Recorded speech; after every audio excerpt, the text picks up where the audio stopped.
Hello everyone, I welcome you back to the channel Civil Spotlight, and today we are going to discuss activity, sensitivity, thixotropy and collapsible soil. This is lecture 2 part 1F. So before beginning, this is all about me. I'm here to guide you for the competitive exam. और अगर आपने अभी तक इस channel को subscribe नहीं किया है तो कर लीजिए और इस वीडियो को लाइक कर दीजिए ताकि ये जो चैनल है प्रोपोगेट होके नीडी स्टूडेंट्स तक पहुंच सके. तो let's begin our lecture. Index properties में हमने सारे टाइप की प्रॉपर्टीज़ को बहुत ही डिटेल में माइन्यूट से माइन्यूट थिंग जो है उनको समझा है, क्वेश्चंस देखे हैं और कुछ पोर्शन बचा था जिसको आज मैं यहाँ कवर कर रहा हूँ. जैसे कि एक्टिविटी. क्वेश्चन आता है एक्टिविटी क्या है. तो एक्टिविटी से पहले हमने पढ़ा था प्लास्टिसिटी. जब हमने देखा था कि जो प्लास्टिक लिमिट है वो अचीव हो जाती है और जब तक लिक्विड लिमिट होती है इसके बीच में सॉइल में काफ़ी प्लास्टिसिटी आती है, यानी कि सॉइल के अंदर अगर रीमोल्डिंग की जाए तो वो अपनी ओरिजिनल स्टेट को रीगेन नहीं करेगी.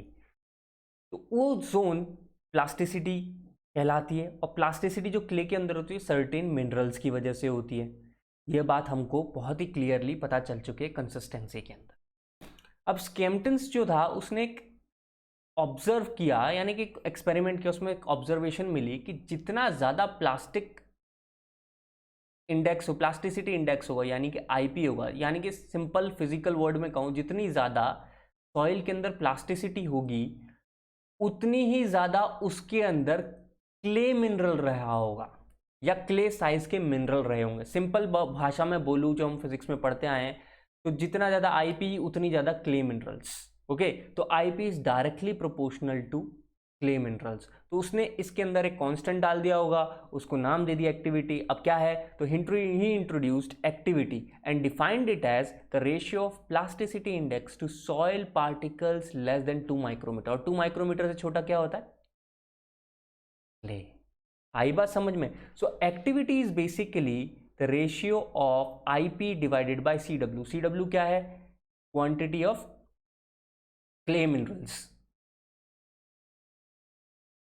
ये रहा percentage of clay minerals less than 2 micrometre. ये फॉर्मूला है, बट लिटरली आपको फॉर्मूला बेस्ड न्यूमेरिकल इक्का दुक्का मिलेंगे, वो भी 4-5 साल 6 साल ऐसे जब आप 25 ईयर्स ऑफ क्वेश्चंस लगाएंगे उसके अंदर. बट सबसे इंपॉर्टेंट क्वेश्चंस जो देखने को मिलते हैं ना वो पूछ लेते हैं कि बताओ सॉइल की वैल्यू इतनी है तो वो एक्टिव है कि नहीं. तो कुछ वैल्यूज आपको याद रखनी होंगी मुंह जबानी, और आपको मतलब बिल्कुल ही कंठस्थ कर लो. You should remember it for very long period of time. आप इसको इंटरव्यू में भी यूज़ कर सकते हो, मतलब हर जगह. गेट हो गया, इंजीनियरिंग सर्विस हो गई, एसएससी जेई जैसे पेपर हो गए, पीएसयूज के पेपर हो गए, वहाँ जनरली इन चीज़ों पे क्वेश्चंस आ जाते हैं. क्वेश्चन क्या आएंगे कि बताओ किस रेंज वाली चीज़ क्या है. जैसे 0.075 अगर इस रेशियो की वैल्यू हुई ए की जो हमने देखी ऊपर, IW/CW की जो हमने बात की है यहाँ पे, ये रहा. तो इसके अंदर अगर 0.75 से कम है तो उसे कहेंगे हम नॉन एक्टिव, यानी कि सॉइल जो है वो इतनी एक्टिव नहीं है. दूसरा है 0.75 से 1.25, ये क्या है, मॉडरेटली एक्टिव. और 1.25 से ज़्यादा एक्टिव, यानी कि 1.25 से ज़्यादा जितनी भी सॉइल होंगी सारी की सारी एक्टिव होंगी. उनके अंदर 2 माइक्रोमीटर से छोटे पार्टिकल्स काफ़ी ज़्यादा क्वांटिटी में होंगे. इस बात को समझ लेना. और एक और काफ़ी मतलब इम्पॉर्टेंट पार्ट है एक्टिविटी का जिसको कई बार पूछा गया है, और ऑल्दो जब हम क्लासिफिकेशन ऑफ सॉइल पढ़ेंगे तो अच्छे से देखेंगे क्लेयोनाइट, इलाइट और मॉन्ट मॉर्लनाइट क्या है. बट फॉर नाउ मैं ब्रीफली बता देता हूँ. ये 3 मॉलिक्यूलर स्ट्रक्चर हैं जो कि क्ले में पाए जाते हैं. हो सकता है तीनों एक टाइम पे हो सकता है कोई एक की क्वांटिटी ज़्यादा हो as compare to other two. जो एक की क्वांटिटी ज़्यादा होती है ना as compare to other two, तो हम उस क्ले मिनरल को उसी नाम से जाते हैं. जैसे क्लेयोनाइट ज़्यादा हो गया, या इलाइट ज़्यादा हो गया, मॉन्ट मॉर्लनाइट ज़्यादा हो गया. फिलहाल आपको ये याद रखना है क्ले के अंदर जो मिनरल हैं ये 3 तरह के मिनरल पाए जा सकते हैं, और इनमें से जिसकी क्वांटिटी ज़्यादा होगी वैसा करेक्टरिस्टिक क्ले दिखाएगी. अभी जब हम क्लासिफिकेशन ऑफ सॉइल पढ़ेंगे तो इनको बिल्कुल इनका स्ट्रक्चर, कौन सा वेंडरवाल फोर्सेस वाला है, कौन सा आयोनिक फोर्स है, किस में हाइड्रोजन बॉन्ड है, सब देखेंगे. बट फॉर नाउ आपको याद करना है केवलाइट जो होता है वो बेसिकली बहुत कम एक्टिव होता है, यानी कि 0.4 से 0.5, यानी यूँ कहूँ ये एक तरीके से क्या है, नॉन एक्टिव ही है। करेक्ट। इलाइट जो है वो 0.5 से 1.0 तक है, यानी कि ये मॉडरेटली एक्टिव है। और मैंने आपको पहले बता दिया कोई भी चीज़ जो 1.25 से ज़्यादा है वो क्या है, एक्टिव है। तो यहाँ पे एक्टिव क्या है, 1 to 7, यानी कि मॉन्ट मॉर्लोनाइट 1 to 7 जा सकता है एक्टिविटी वैल्यू के अंदर। ये चीज़ बिल्कुल याद कर लो, बार बार इस पे क्वेश्चन आ जाते हैं कि मॉन्ट मॉर्लोनाइट की एक्टिविटी वैल्यू कब कहाँ तक जा सकती है। It is near to 6, near to 7, ऐसे क्वेश्चन आपको देखने को मिलेंगे। Now let us go to sensitivity. जो दूसरा टॉपिक है एक्टिविटी के बाद वो है सेंसिटिविटी। अब सेंसिटिविटी क्या है, फिजिकली सेंसिटिविटी को कैसे हमें समझना चाहिए, पहले हम उसको देखते हैं। डेफिनेशन में घुसने से पहले ये जो पार्ट है डेफिनेशन का, मैं चाहता हूँ फिजिकल सेंसिटिविटी का मीनिंग समझा जाए। तो physically sensitivity is change in structure of soil, ध्यान रखना, change in structure of soil by application of force without any change in water content of soil. यानी कि सॉइल के अंदर, अगर ये सॉइल है, इसका ये ले लो कोई भी सैंपल, इसके अंदर जो भी हम फोर्स लगाएंगे इसकी वजह से इसके अंदर स्ट्रक्चरल चेंजेस होंगे और ये रीमोल्ड हो जाएगी। पर हमने क्या किया है, वाटर कंटेंट चेंज नहीं किया, सिर्फ फोर्स के एप्लीकेशन से ये सब काम किया है, तो उसे क्या कहेंगे, सेंसिटिव सॉइल। ठीक है, फिजिकली सेंसिटिविटी ये है। अब हम क्या है, मैथमेटिकली इस चीज़ को समझना चाहते हैं, तो क्या करें, तो सेंसिटिविटी को डिफाइन किया गया एक रेशियो के फॉर्म में। कैसे, the ratio of unconfined compressive strength of undisturbed sample, यानी कि ऐसा जिसके अंदर फोर्स नहीं लगाया था तब क्या था सैंपल का, ठीक है ना, अनकन्फाइंड कंप्रेसिव स्ट्रेंथ, और फिर इसको जब फोर्स लगा दिया गया तो ऑब्वियसली रिमोल्डेशन हो चुकी है। या आप इसको ऐसे भी कह सकते हो कि अनमोल्डेड, और फोर्स लगा के डिस्टर्ब का मतलब है रीमोल्डेड।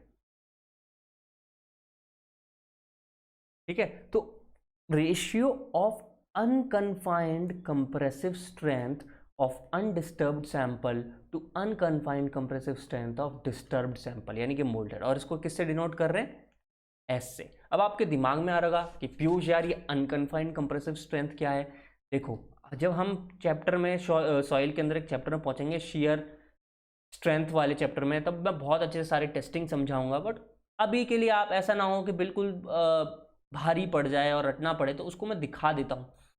जैसे मैं आपको हमेशा कहता हूँ, कोशिश करा करो हर वर्ड का मीनिंग पकड़ के चलो। मैं शो इट टू यू। यहाँ पे ये हो रहा है unconfined compressive strength test of soil. अब वर्ड क्या है, अनकन्फाइंड। वर्ड को सुनो, अनकन्फाइंड।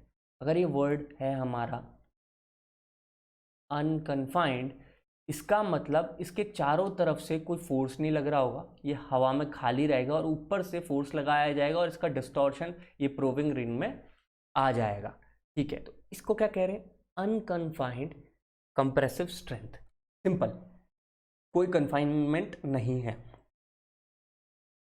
तो उन दोनों का रेशियो लगा के हमने सेंसिटिविटी निकाली। अब आप सोच रहे होंगे पीयूष क्या कोई वैल्यूज़ भी हैं जो हमें याद करनी है। मैं कहूँगा बिल्कुल, आपको कुछ इस रेशियो की वैल्यू है जिसे हम सेंसिटिविटी कह रहे हैं वो पता होनी चाहिए, क्योंकि कई बार क्वेश्चंस में पूछ लिया जाता है और थोड़ा आइडिया होना चाहिए। जैसे कि अगर वैल्यू 1 से कम है तो इनसेंसिटिव है, यानी कि सॉइल बहुत बढ़िया है। ठीक है, 2 से 4 है तो लेस सेंसिटिव है। ऐसी सॉइल का स्ट्रक्चर कैसा होता है, हनीकॉम्ब स्ट्रक्चर होता है। 4 से 8 है, अब सॉइल सेंसिटिव होना स्टार्ट हो चुकी है। ऐसी सॉइल का स्ट्रक्चर कैसा है, फ्लोक्यूलेटेड है। 8 से 16 है, वो एक्स्ट्रा सेंसिटिव है, इसका कैसा है, फ्लोक्यूलेटेड है। और 16 के ऊपर ऐसी सॉइल को हम कहते हैं क्विक क्ले, और उसका स्ट्रक्चर अनस्टेबल है, मतलब हम गए भाई खत्म।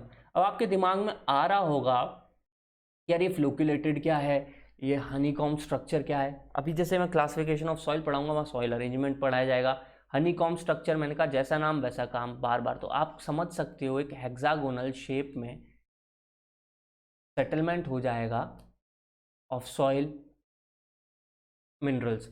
इस तरह का शेप बना तो हनीकॉम्ब स्ट्रक्चर हो गया। फ्लोक्यूलेटेड क्या है, फ्लॉक, मतलब फ्लॉक होता है भेड़ के जो आपने देखा होगा भेड़ के जो झुंड होता है उसको फ्लॉक भी कहते हैं, मतलब उसमें क्या सब ऐसे ऐसे आपस में कहीं भी रैंडमली पड़े होते हैं, उसे कह सकते हो। अभी के लिए आप ये समझ लो फ्लॉकुलेटेड। अभी आप जब मैं क्लासिफिकेशन और वो भी पढ़ाऊंगा जिसमें, तो उसमें आपको फ्लोकुलेटेड वर्सेस डिस्पर्स्ड बहुत अच्छे से समझाऊंगा। तो आप अभी के लिए समझ लो कि काफ़ी रैंडम अरेंजमेंट है, उसको फ्लोकुलेटेड कह रहे हैं। अब रैंडम होगा तो यार काफ़ी जो जगह कहीं कोई कहीं घुसा होगा तो वॉइड कम हो जाएंगे, थोड़ा सा ऐसा हल्का सा आइडिया आप लगा सकते हो। बट फॉर नाउ मेन है हमारा पोर्शन सेंसिटिविटी, उसको ध्यान रखो। और इस सेंसिटिविटी में एक तो वैल्यू याद कर लो कि 8 के ऊपर वाला एक्स्ट्रा सेंसिटिव है, 4 से 8 वाला सेंसिटिव है। इसके ऊपर आप थोड़ा दिमाग लगा सकते हैं, हाँ कम वाला होगा, इसके ऊपर बहुत ज़्यादा होगा। और 16 के ऊपर वाला बिल्कुल दिमाग में डाल लो, क्योंकि देखो मैंने यहाँ नोट करके स्पेशल लिखा है, ये क्वेश्चन कई बार आ चुका है। किसकी? ऐसी सॉइल जिनकी सेंसिटिविटी 16 से ज़्यादा, उस टाइप की सॉइल को क्या कहते हैं? क्विक क्ले कहते हैं। इसलिए मैंने देखो स्पेशली नोट डाल के लिख दिया है। अब ऐसा क्वेश्चन डालने से अच्छा है कि मैं ऐसी नोट्स में आपको लिखवा दूं, है ना, ये ज़्यादा अच्छा रहता है। अब फिजिकल मतलब क्या है सेंसिटिविटी का, वो भी देख लेते हैं। ये बात तो अभी थोड़ी थोड़ी समझ में आ गई होगी कि भाई सेंसिटिविटी रेशियो है, अगर बहुत ही ख़राब सॉइल हुआ तो क्या होगा। अब अंडरलोड सेंसिटिव सॉइल, यानी कि ऐसी सॉइल जिसमें ज़्यादा रिमोल्डेशन हो रही है, वो क्या करेगी? लार्जली डिफॉर्म करेगी। इसका मतलब जैसे सपोज करो यहाँ को ये सॉइल है, अब इसके ऊपर कोई भी आपको कंस्ट्रक्शन करना है या फाउंडेशन डालोगे, है ना। अब इस सॉइल को हम लैब में लेके गए, टेस्ट किया। अब टेस्ट में हमें पता लगा रही है तो हाईली सेंसिटिव सॉइल है, से अनस्टेबल है ये। तो अब क्या करोगे? इसके ऊपर डायरेक्टली कंस्ट्रक्शन थोड़ी कर सकते हो। जैसे ही कंस्ट्रक्ट करोगे तो नीचे बैठ जाएगी, और बाद में जैसे जैसे लोड आता जाएगा इसमें तो और ज़्यादा सेटलमेंट होता जाएगा। जैसे ये किया, आप कंस्ट्रक्शन कर रहे हो और पता लगा ये थोड़ा सा और सेटल कर गई, और फिर बाद में जब और ज़्यादा लोड आए तो और सेटल कर गई, तो ऐसे तो स्ट्रक्चर ही फेल हो जाएगा। तो ऐसी सॉइल पे कंस्ट्रक्शन को कोशिश की जाती ना किया जाए, और अगर करना ही पड़ना है तो फिर उसके लिए स्पेशल ट्रीटमेंट्स होते हैं, जो कि आप through out the soil mechanics में पढ़ते जाओगे और आपको पता चलता जाएगा। For now you can remember कि हाईली सेंसिटिव सॉइल में बहुत ज़्यादा डिफॉर्मेशन होने वाला है, जो कि अप्रोप्रिएट नहीं होगी इंजीनियरिंग यूज़ के लिए।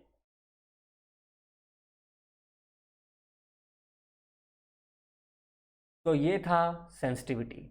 ये दो इंपॉर्टेंट पार्ट थे किसके? इंडेक्स प्रॉपर्टीज़ के। तो इंडेक्स प्रॉपर्टीज़ अब लगभग ख़त्म हो गई हैं, और मैंने जैसे आपको कहा था एक बार इंडेक्स प्रॉपर्टीज़ हो जान दो, उसके बाद सारे टाइप ऑफ न्यूमेरिकल्स में कराऊंगा। उस न्यूमेरिकल पर कूदने से पहले एक दो डेफिनेशन और बची हैं, उसको भी कवर कर लेते हैं यार, है ना। तो अब ये थिक्सोट्रोपी क्या है और ये किस टाइप के फिनोमिना को कहा जाता है, उसको मैंने बहुत अच्छे से यहाँ एलेबोरेट किया है। पहले आओ हम समझते हैं कि क्या हो रहा है। If there is a sensitive soil, sensitive soil है तो मैंने आपको बताया लोड लगाओगे तो क्या होगा, उसमें डिफॉर्मेशन होगा। उसके ऊपर कंस्ट्रक्शन चल रही है, अब उसके ऊपर कोई लोड लगा, बाय कंस्ट्रक्शन बाय रोलिंग कुछ भी हो, तो उसमें क्या हो रहा है? डिफॉर्मेशन क्यों हो रही होगी? Because of loss of strength. जो सॉइल की स्ट्रेंथ है रेजिस्ट करने की, वो कम हो गई। इसी वजह से क्या हुआ है? रीमोल्डिंग हुई है। यानी कि सॉइल की जो रीमोल्डिंग है वो इस वजह से हो रही है क्योंकि सॉइल की एबिलिटी जो है तो रेजिस्ट दी लोड वो कम हो गई है, यानी कि स्ट्रेस की स्ट्रेंथ कम हो गई है। तो ये कब हो रहा है? सेंसिटिव सॉइल्स के अंदर फोर्स लगाने पे। But with passage of time some amount of strength, ध्यान रखना मैंने साफ लिखा है सम अमाउंट, फुल नहीं बोला है। Some amount of strength is regained with time, यानी कि टाइम के साथ कुछ स्ट्रेंथ वापस रीगेन हो गई है बिना किसी वाटर कंटेंट के चेंज के। यानी कि सॉइल का जो नेचुरल वाटर कंटेंट था वही की वही बना रहा, उसके ऊपर जो फोर्स लगाया था वो भी बना रहा, और विद टाइम सॉइल में स्ट्रेंथ आ जाती है, थोड़ी बहुत रिकवरी हो जाती है जो स्ट्रेंथ सॉइल ने इनिशियली लूज की थी बिकॉज ऑफ लाइट स्ट्रेस। तो उस फिनोमिना को क्या कहते हैं? थिक्सोट्रोपी। यानी कि नेचर में अपने आप सॉइल के अंदर होता रहता है। अब आपके दिमाग में आ रहा होगा यार ऐसा क्यों हो रहा है पीयूष भाई, ये भी समझाओ। तो बिल्कुल उसको समझने के लिए आपको समझना होगा कि सॉइल ने अपनी स्ट्रेंथ क्यों लूज की।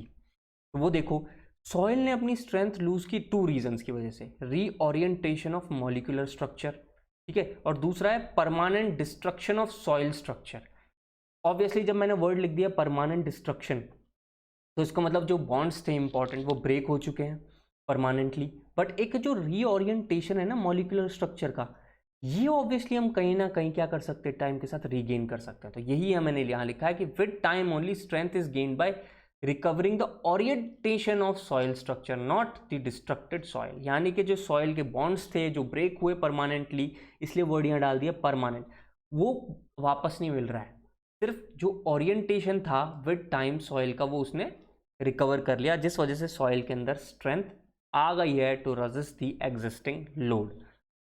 याद रखना थिक्सोट्रोपिक जो होती है जनरली दिखाई जाती है क्लेस के द्वारा, not by sand not by silt, it is generally shown by clays. यानी कि फाइन सॉइल हमको थिक्सोट्रोपी दिखाएगी। अब इसको समझाने के लिए बुक्स में अक्सर एक ग्राफ बनाया जाता है। वो ग्राफ कैसा है, वो कुछ इस तरीके का है। यहाँ शेयर स्ट्रेंथ है, यहाँ टाइम है, ये अनडिस्टर्ब्ड सैंपल था, यहाँ से स्टार्ट हुआ, ऑब्वियसली रीमोल्डिंग हुई है ना, तो ये सबसे बुरे जो रीमोल्डेड इसका स्ट्रेंथ था वहाँ चला गया। विद पैसेज ऑफ टाइम थोड़ा थोड़ा मॉलिकुलर रीअरेंजमेंट होता रहा, हार्डनिंग जिसे हमने यहाँ पे दिखाया है, हार्डनिंग होती रही, स्ट्रेंथ में गेन आता रहा, फिर थोड़ा बहुत गेन हुआ और वापस से अपन ने कोई नया स्ट्रेस लगा दिया तो रीमोल्डिंग हुई, फिर वापस से गेन आता रहेगा, फिर रीमोल्डिंग हो जाएगी, फिर गेन आता रहेगा, फिर रीमोल्डिंग हो जाएगी, फिर गेन आता रहेगा, फिर रीमोल्डिंग हो जाएगी। तो इस तरीके से हम कह सकते हैं ये रिप्रेजेंट करता है थिक्सोट्रोपी को with time graphically.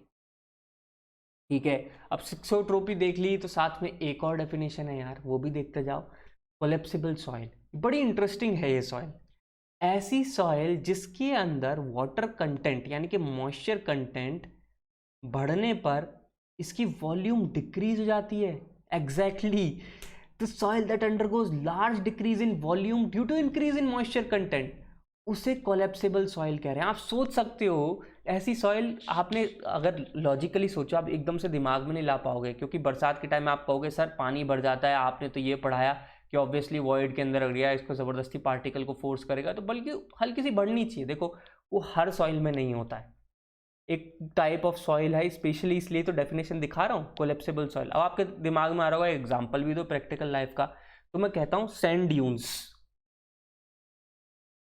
Sand dunes कैसे बनते हैं, हवा के साथ सॉइल के सैंड के पार्टिकल्स उड़ते हैं और वो जमा हो जाते हैं। इनके ऊपर कभी कोई लोड लगता है क्या, नहीं, सिर्फ एटमॉस्फेरिक प्रेशर है और हवा के साथ उड़ उड़ के ये जमा हो गए। तो ये क्या है, बहुत ही ज़्यादा हाई वॉल्यूम में पड़े रहते हैं, मतलब इनके बीच में जो वॉइड्स है ना बहुत ज़्यादा। अब पानी जब पहली बार आता है ना, तो क्या करता है, इनको थोड़ा सा